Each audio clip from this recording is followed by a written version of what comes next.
Hello, everybody. Welcome once again to Counselor's Couch 101. I thank you for your comments. I grow in wisdom and knowledge when you share your thoughts and ideas and your experiences.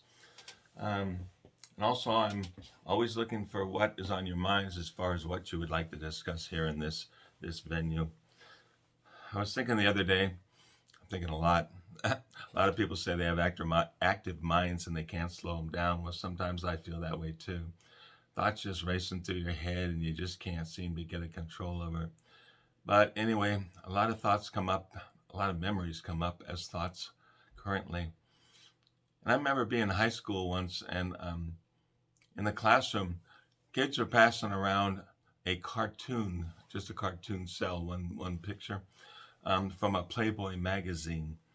And in this drawing, it seems that there was a bunch of people having sex all over the place, all over the floor. They're all lying there and they're all going at it. And this one guy he's in the center of the picture and he's over this beautiful woman and he's leering at her. He's smiling at her and he's leering at her and he's sweating and all this stuff. And they're all wrapped up in each other's bodies and all this. And underneath the caption said, "So, what are you doing after the orgy?" With a lecherous look in his face. And I thought to myself, whoever put that thing together, I don't know if they understood exactly what they just said.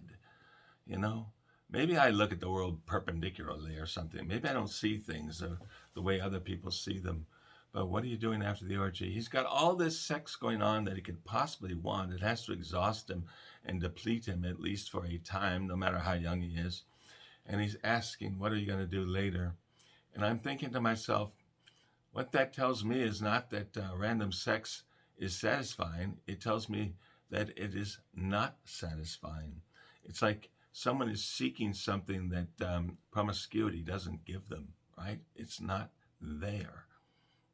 They're looking for something else and they don't even know what it is.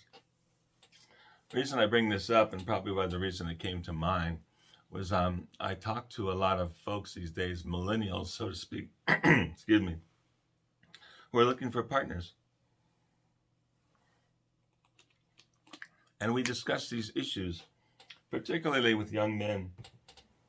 You know, a whole lot of young men aren't confident with their sexual abilities and all that. They have a lot of hangups. They have a lot of things that prevent them from performing well, fears and concerns about all sorts of things, physical things and performance things and mental things, emotional things. And it affects them greatly. And the men, they tell me about all the sex they're having with these women that they're meeting up with, right?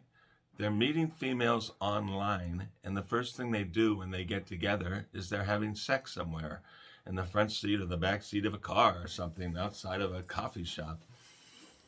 And they're doing all sorts of strange and unusual things. So much so, some of the boys don't, I call them boys, but they're in their 20s. They don't want to even share the activities that they're doing. You know, they keep telling me they're learning such strange things. Well, I wonder if they're actually learning anything at all. I wonder if there's anything new under the sun, but perhaps there is. I don't know, but they won't talk about it. They won't share it. They seem embarrassed to talk about the behaviors they're involved in. Now, mind you, they're looking for partners. They're looking for potential wives, if possible, right? And they're hooked up all over the place. It's not satisfying. It's actually scaring them a little bit, and they're confused. And I have to wonder, do they want to marry these girls who are so promiscuous? They're all out with everybody and coming up with new and unique ways to satisfy the physical lust of human beings. That doesn't even seem to be a question that these millennials will even discuss, not because they won't talk about it, but it doesn't occur to them, right? I guess they think, if I'm wrong, please straighten me out, give me some help here. I don't talk to every millennial on the planet or even in the country, but maybe it's as if they think that's normal. That's just what people do, right? Everybody's out screwing everybody. So if I'm going to marry somebody, it's a given, right? That we all had this sexual experience. But sex has a cost. It truly does. I was talking on this subject a little bit, touched on it, and a lady put in the comments. She said that she once heard, I think she said she heard a pastor say that you are forever connected to people you have intimacy with. Wait just one second. Excuse me, I had to cough and I didn't want to put you through that.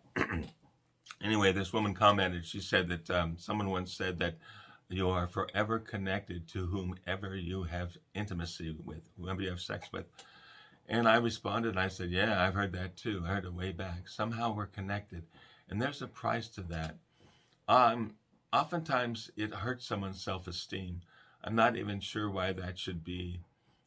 Human beings are sexual creatures. It's the nature. This is what this is our animal nature that was given to us at birth. We can't change it. We are sexual creatures.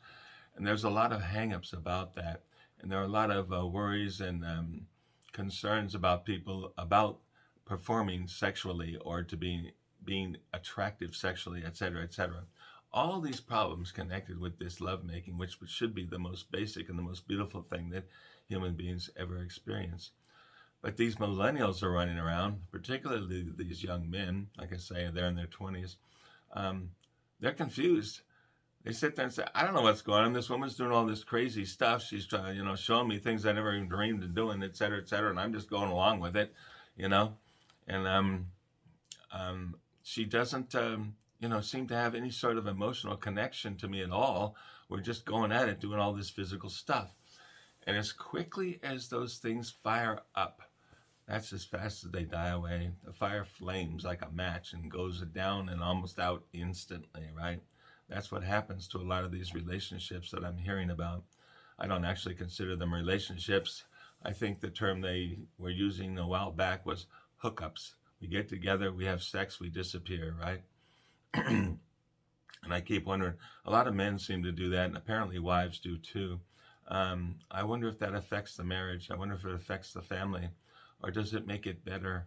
Is there something that's missing from that other relationship, the marriage relationship, say, that they have to go out and find excitement elsewhere, not that they want to leave their family? So it's something to think about. What are you doing after the orgy? What comes next?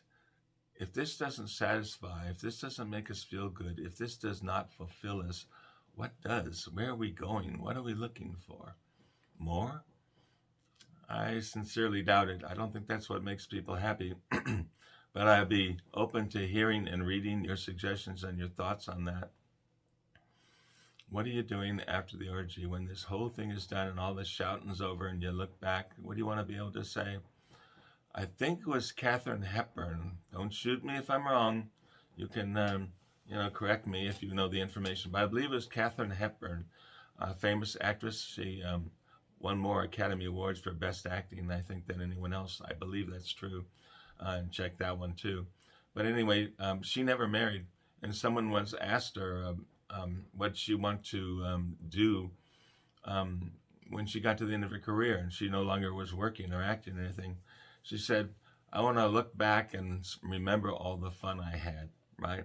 She was never really emotionally associated with anybody except for, who's that guy? The guy who never wore makeup.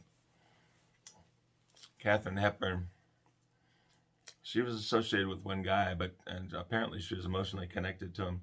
And was that enough for her? Did she run around and have a lot of affairs? Did that work? Did that leave her with a fulfilled life at the end?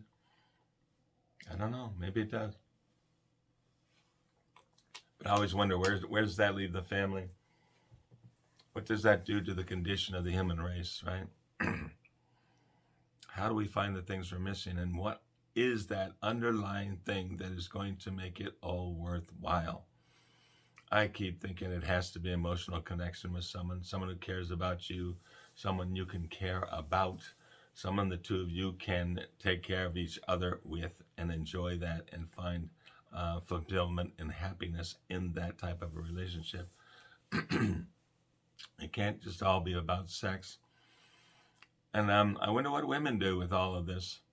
A lot of the women I talk to, some of them admit to being free, shall we say. And some of them, they have a maturity about it, and you know what you're getting when you meet them, right? Some guy were to meet that type of open woman, she's not going to keep it a secret. She's not throwing it in his face either. She's just being herself. And once you know what a person is like going into the relationship, you form a particular idea of how far you're willing to go emotionally with that person. And if that works for you, great. Sometimes it's good to be around someone who can be open and just say, this is what I've done in my life, and this is who I am, and this is how I want to be. And I wonder how deeply someone can love that person. I'm not saying they can't. I'm just saying I wonder. Oftentimes you can do it, and oftentimes a lot of men cannot do it. And I suspect that a lot of women, they can go either way too, but it'd be hard to love someone who freely admits they're out with all kinds of other sorts of partners, and those other partners would say superior in some way. If they weren't, why do you keep telling me about them, right? What does that do to the relationship if you were to talk about it? So, what are we doing after the orgy? When all the fighting and the shouting is done, some people have said that. They say they're glad that all that turmoil is over with, right? All that arguing between men and women.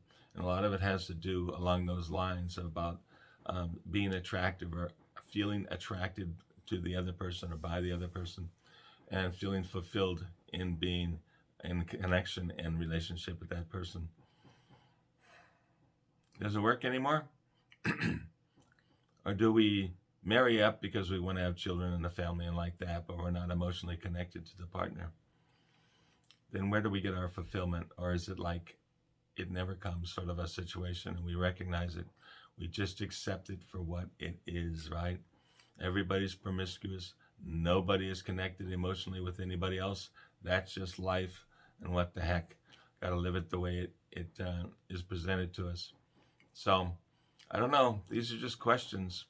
And once again, I've told you before, I'll tell you again, it's not for me to decide for any individual what they were going to do or how they're going to feel about their lives or the progress they're making in their lives and their careers and so forth. It's up to that person. So my question is to them, does it make you happy? If you're being promiscuous and it makes you happy, maybe that's the right choice for you. If it doesn't, if it leaves you feeling lonely and empty, maybe we need to rethink what we're doing, right? Everybody gets to decide for themselves. All I can do is help people from wherever they are to wherever they want to be and wherever they think they're going. So, what are you doing after the orgy?